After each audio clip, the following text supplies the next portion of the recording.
kahimtang sa panahon ng latest news. Diyan sa linya nga itong Pag-asa Mactan, pinagi ni Sir Iber John Tenyo. Sir Iber, good morning. So, good morning sa tanan. Good morning, sir. Sa mao kini ang pinaka-latest weather update para karong adlaw Martes.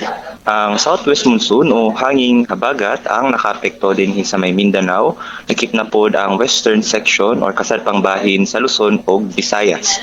Sa laing bahin, doon na pod kitay na monitor na low pressure area gawa sa Philippine Area of Responsibility o kaganihang alas 2 sa kadlawon kini ulahi na sityatan sa may kalayong 1,655 kilometers silangan sa southeastern Luzon.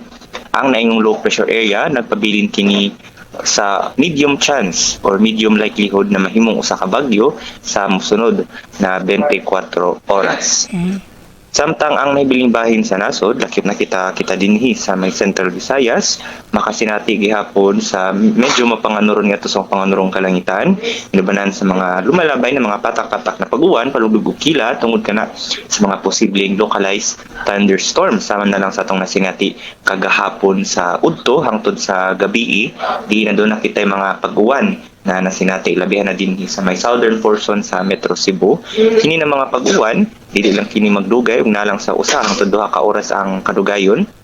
O inubanan pud ni sa mga panugdog ug kilat mao angayan lang na mag-monitor kita sa mga thunderstorm advisory na gipagawas dinhi sa DOST Pag-asa. Para sa atong kahimtang sa hangin ug karagatan, ang tibuok Visayas makasinati sa hinay ngadto sa kasarangan na pagguro sa hangin na nagagikan sa habagatan kasadpan ngadto sa kasadpan di ng kadagatan aduna hinay ngadto sa kasarangan ang mga pagbalod. Temperatura para sa tibuok probinsya sa Sugbo karong adlaw posible nga nasa 26 hangtod 33 degrees Celsius ang atong haring adlaw sa kaganyang 5:31 AM o musalo pod onyang 6:10 PM. Mao ka na ang latest ikan ni sa DOST Pag-asa Visayas kini sa Everjan Tenyo nagpahinumdum na sa bago-bagong panahon at dunay pag-asa sa sakong impormasyon. Daghang salamat og maayong buntag. Salamat kay Sir Iber. Yan may muntag des Pag-asa Mactan. Okay, sir. Good morning.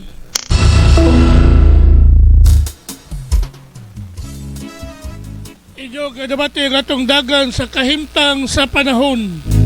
Nining adlaw nga Martes, pizza 21 bulan sa Hulyo tuig 2026. Pinagi ni Sir Iber John Tenyo ang atong weather specialist gikan sa Pag-asa Mactan nga naghatod sa atong dagan sa kahimtang sa panahon nining adlaw Martes. Salamat kayo ni Sir Iber John Tenyo og mayong buntag kanatong tanan.